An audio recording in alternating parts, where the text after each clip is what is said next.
आपका अपना channel India A1 news, जो रखे आपको A1।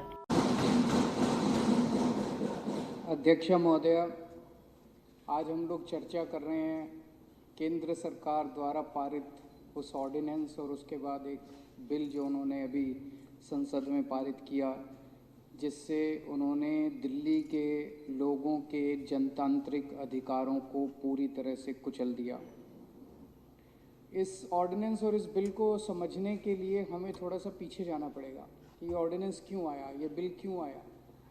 थोड़ी सी आम आदमी पार्टी की हिस्ट्री समझनी पड़ेगी। 8-9 साल पहले पीछे जाना पड़ेगा। 2013 का साल था। अगले साल 2014 में अप्रैल के महीने में लोकसभा के चुनाव होने वाले थे। पूरे देश के अंदर 2013 में कांग्रेस को लेके बड़ी नेगेटिविटी थी।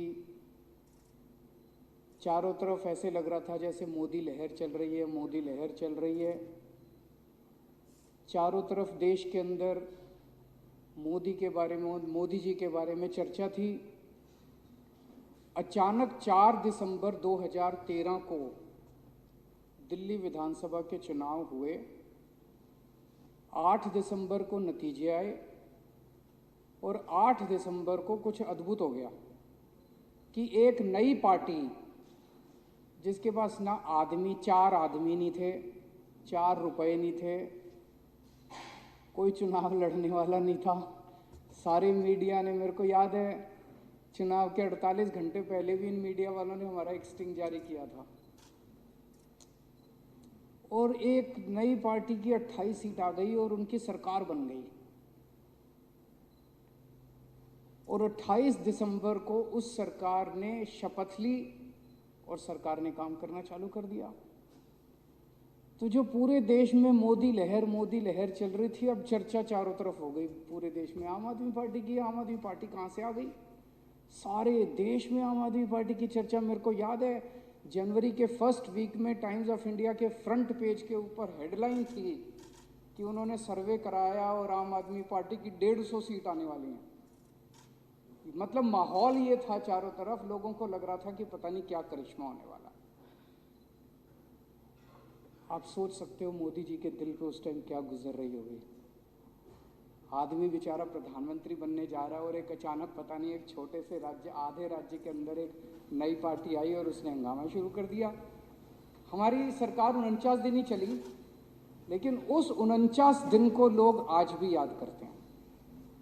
उस 49 दिन में, जो अभी कुलदीप कह रहा था, पूरे दिल्ली के अंदर भ्रष्टाचार खत्म हो गया। कम नहीं हुआ, खत्म हो गया। लोग बताते हैं, ये पंजाब जो हम जीते, पंजाब के ट्रक ड्राइवर जो दिल्ली आते हैं वो बताते हैं जी, चौराहों के ऊपर पुलिस वालों ने पैसे लेने बंद कर दिए। किसी भी डिपार्टमेंट के अंदर लोगों ने पैसे लेने बंद। हमने जारी किया था ना वो कि भाई अब कोई रिश्वत मांगे तो मना मत करना, उसकी सेटिंग कर लेना और रिकॉर्डिंग कर लेना। रिकॉर्डिंग मेरे को भेज देना और मैं उस अफसर को जेल भेज दूंगा। 32 अफसरों को जेल भेजा हमने 49 दिन में। दिल्ली के अंदर से भ्रष्टाचार खत्म हो गया।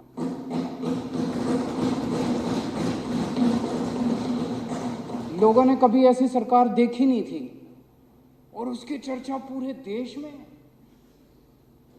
उसके बाद कोई महिला सुरक्षा को लेके 2-3 केस आए, जब दिल्ली का मुख्यमंत्री सड़क के ऊपर जाके 2 या 3 दिन के लिए रात भर में वहां सोया था। पूरे देश का सारा मीडिया हमारी चर्चा कर रहा था। मोदी जी तो, उनको लगा यार ये क्या हो गया, अभी तक तो चर्चा उन्हीं की चल रही थी। दिल्ली के अंदर बिजली के रेट एकदम से आधे हो गए।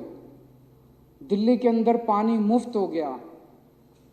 और उस वक्त जो इस देश का सबसे अमीर आदमी था, उसके खिलाफ बाय नेम FIR दर्ज करानी।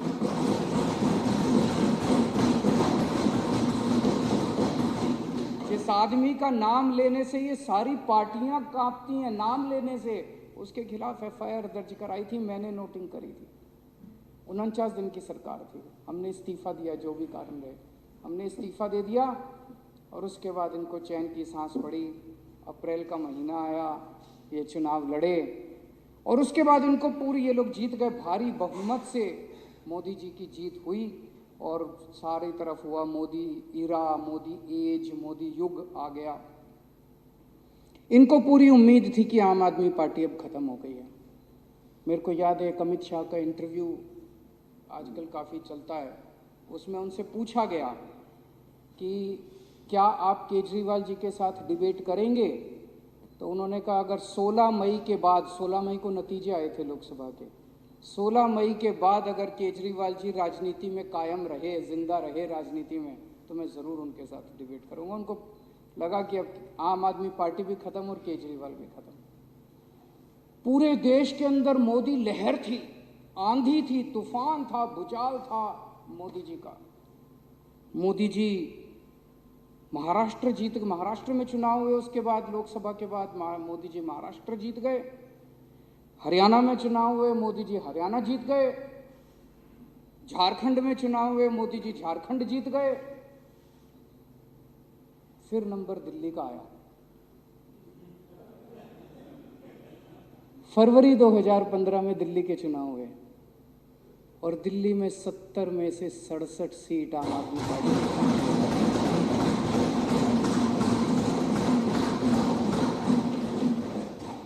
3 सीट पे सिमट गई भारतीय जनता पार्टी। मोदी जी की पार्टी 3 सीट के ऊपर सिमट गई। आप सोच के देखो उस वक्त उस व्यक्ति के दिल पे क्या गुजरी होगी जो घोड़े पे बैठ के निकला था और जीतता जा रहा है, जीतता जा रहा है, जीतता जा रहा है, चारों तरफ जीतता जा रहा है। जहां जा रहा है, जिस राज्य में से गुजर जाता है वहां जीत जाता है। और उसका रथ दिल्ली वालों ने रोक दिया, उसका घोड़ा रोक दिया। वो लव और कुश ने, दिल्ली वालों ने उनका घोड़ा दिल्ली वालों ने रोक दिया।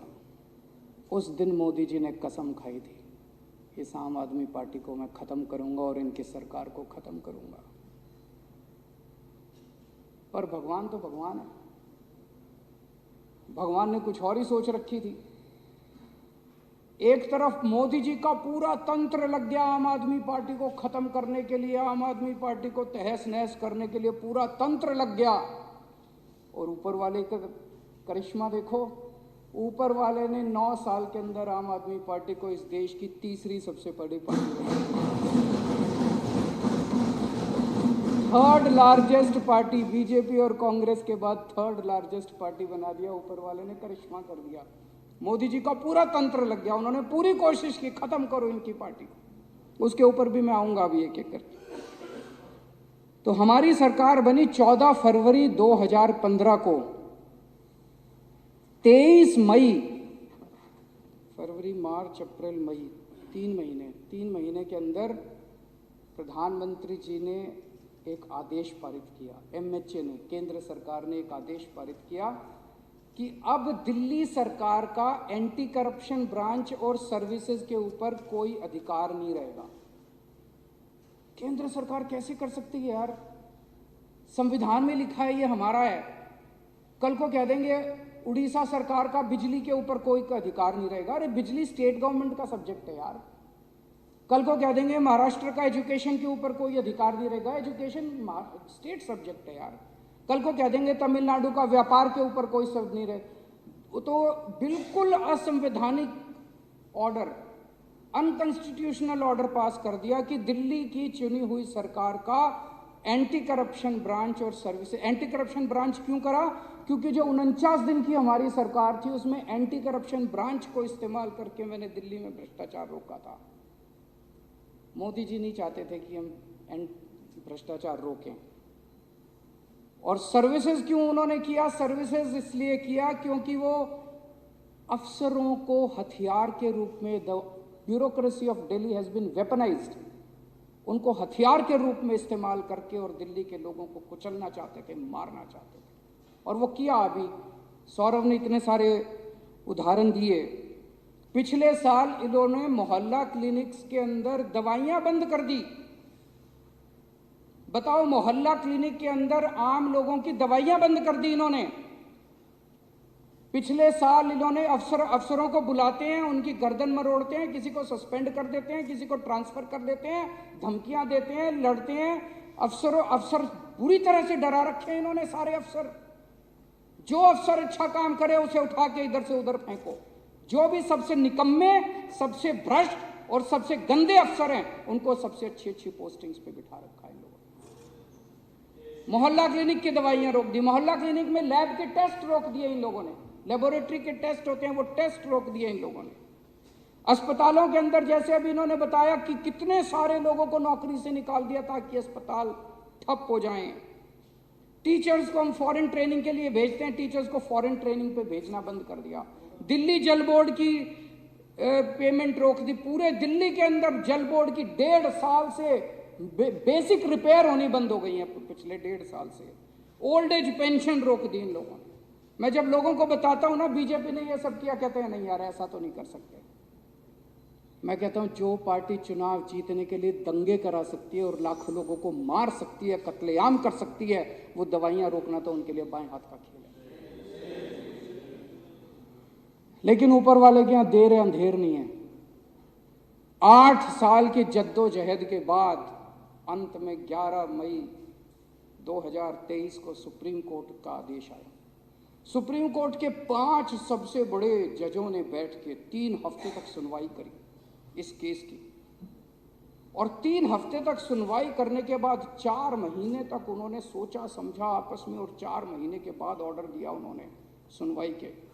और उस ऑर्डर में एक तरफा उन्होंने कहा कि हमारा देश जनतंत्र है और जनतंत्र के अंदर जनता सरकार चुनती है और सरकार चुनी हुई सरकार को सारा अधिकार है काम करने के लिए। अफसरशाही के ऊपर दिल्ली की चुनी हुई सरकार की ही पावर होगी, एलजी की भी पावर नहीं होगी और मोदी जी की भी पावर नहीं होगी। ये कोर्ट के आदेश में लिखा है कि केंद्र सरकार की भी पावर नहीं होगी और एलजी साहब की भी पावर नहीं होगी। साफ साफ आदेश, इसके बाद कुछ बचा नहीं था। लोगों को लगा अब तो खत्म हो गया, लेकिन लोगों को इनकी बेशर्मी की हदें नहीं पता। 11 मई को ऑर्डर आया, 19 मई के बाद सुप्रीम कोर्ट की छुट्टियां होने वाली थी, 20 मई से छुट्टी होने वाली थी। 19 मई की शाम को 5 बजे सुप्रीम कोर्ट बंद हुआ, 20 मई से छुट्टी होने वाली थी। किसी ने सोचा नहीं था 19 मई की रात को 10 बजे इन लोगों ने एक ऑर्डिनेंस पास किया और सुप्रीम कोर्ट के आदेश को पलट दिया। इन लोगों ने सुप्रीम कोर्ट के आदेश को उल्टा कर दिया, सुप्रीम कोर्ट के आदेश को खारिज कर दिया। पूरा देश स्तब्ध रह गया कि एक ऐसा प्रधानमंत्री आया है जो सुप्रीम कोर्ट को नहीं मानता, एक ऐसा प्रधानमंत्री आया है जो कहता है सुप्रीम कोर्ट जो ऑर्डर पास करेगा मैं उसको पलट दूंगा। अगर सुप्रीम कोर्ट ही नहीं बचेगा इस देश के अंदर तो इस देश के जनता की रक्षा करने वाला कौन बचेगा? इस देश की जनता को न्याय कौन दिलाएगा? सारा देश स्तब्ध। मैं जहां भी जाऊं लोग कहें यार मोदी जी तो सुप्रीम कोर्ट को भी नहीं मानते, मोदी जी तो सुप्रीम कोर्ट को भी नहीं मानते, मोदी जी तो सुप्रीम कोर्ट का आदेश भी पलट दे। सारा देश स्तब्ध था। उसके बाद अब ये बिल लेके आए, ऑर्डिनेंस को रिप्लेस करने के लिए बिल लेके आए। मैं सुन रहा था, माननीय गृह मंत्री अमित शाह जी का भाषण सुना मैंने। 2 घंटे भाषण दिया उन्होंने।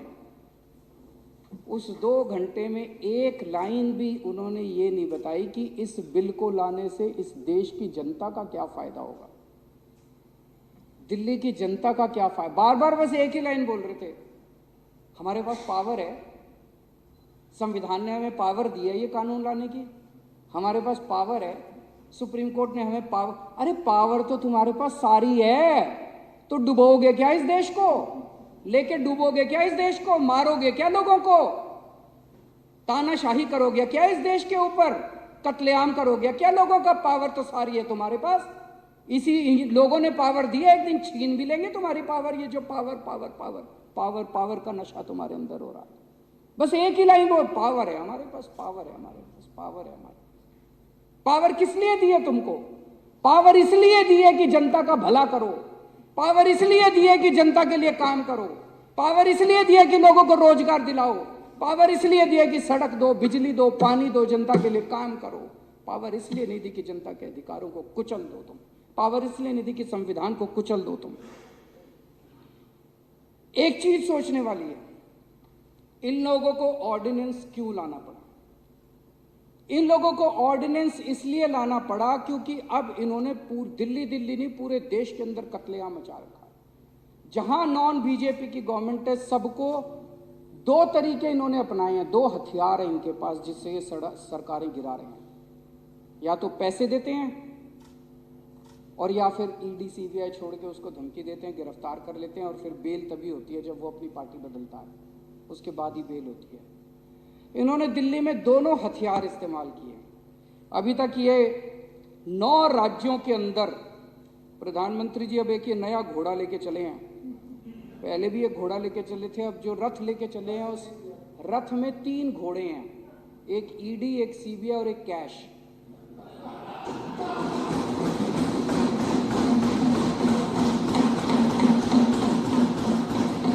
तो मोदी जी एक 3 रथ वाला घोड़ा लेके चले हैं।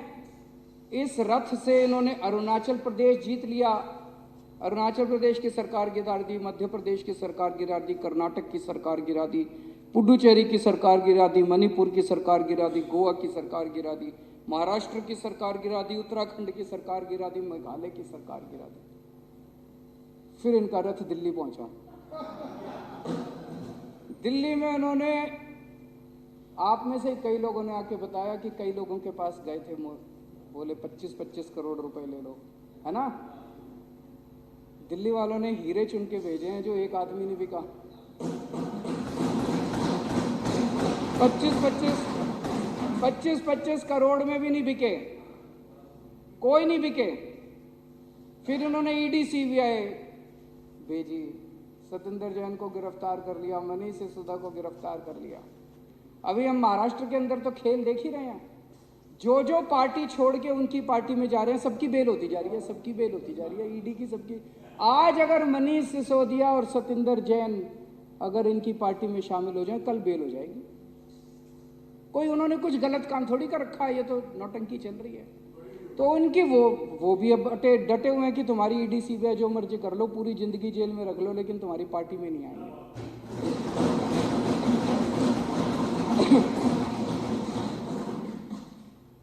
तो इधर इनका ये रथ आके रुक गया, ना तो इनका कैश चला, ना इनकी ईडी सीबीआई चली।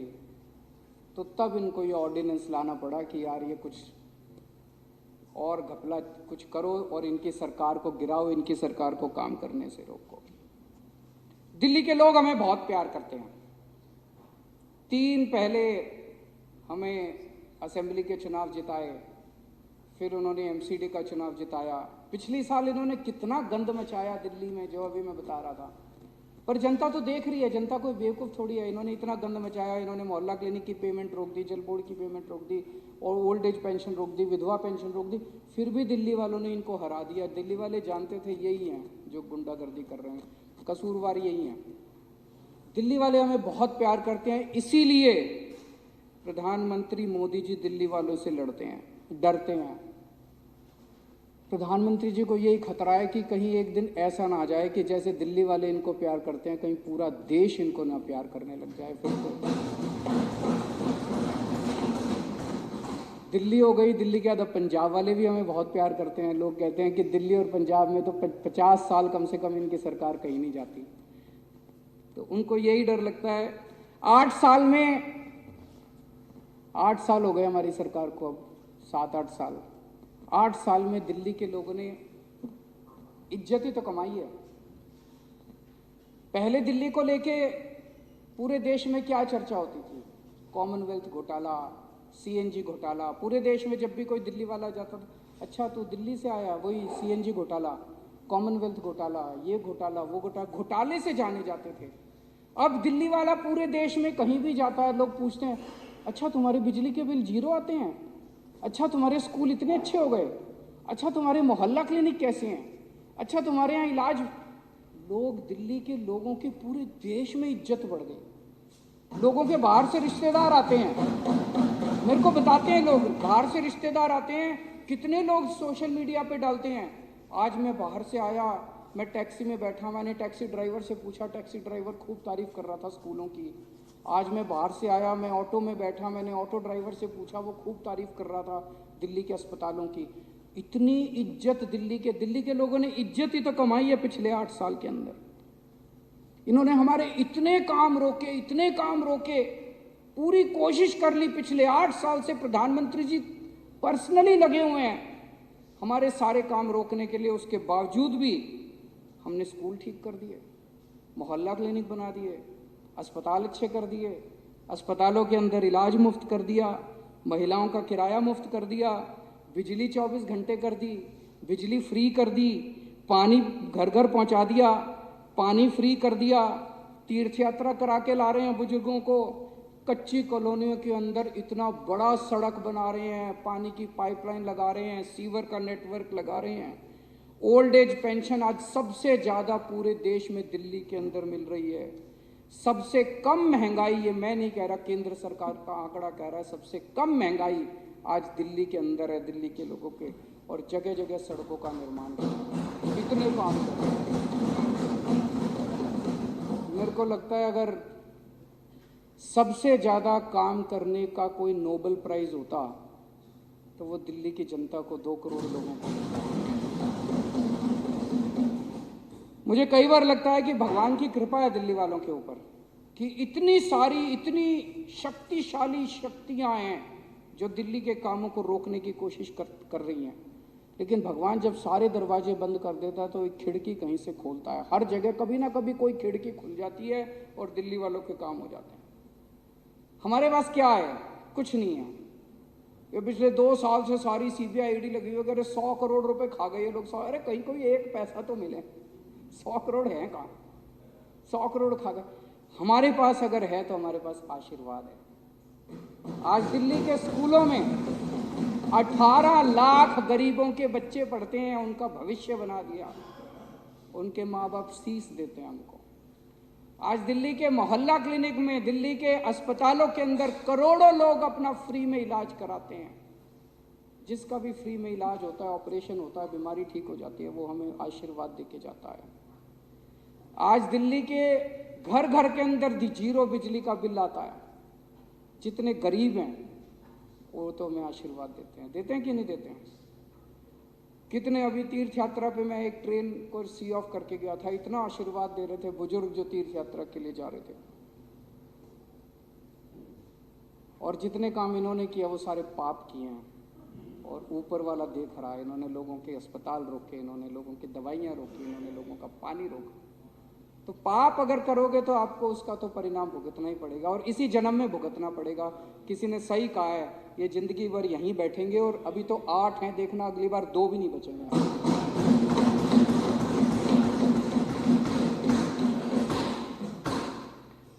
मोदी जी दिल्ली वालों को हराना चाहते हैं। मोदी जी दिल्ली वालों के बेटे को हराना चाहते हैं। मैं मोदी जी को कहना चाहता हूं, ना दिल्ली वाले हारेंगे और ना दिल्ली वालों का बेटा हारेगा।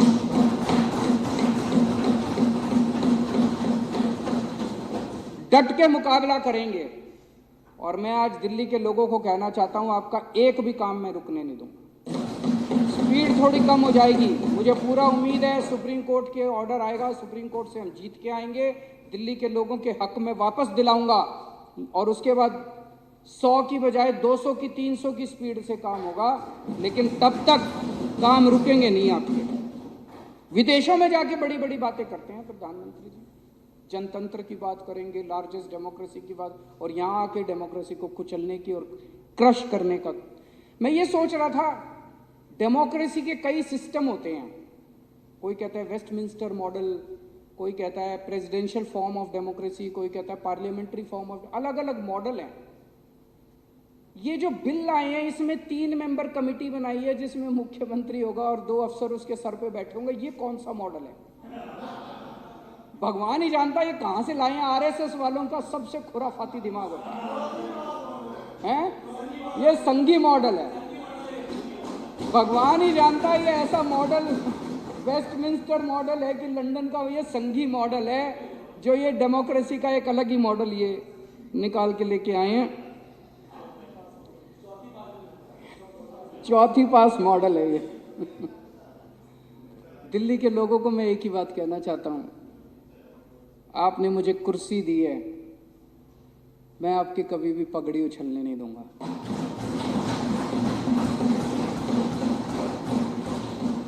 आपका कभी भी सर नहीं झुकने दूंगा। दिल्ली के कभी कोई काम में रुकने नहीं दूंगा।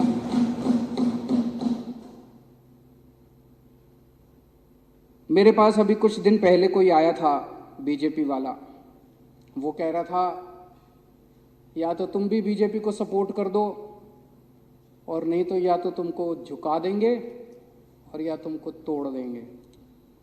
मैं उनको कहना चाहता हूं कि इस दुनिया में कोई माई का लाल पैदा नहीं हुआ जो दिल्ली की जनता को या तो झुका दे और या तोड़ दे। दुनिया में कोई माई का लाल पैदा नहीं हुआ जो केजरीवाल को झुका दे या केजरीवाल को तोड़ दे।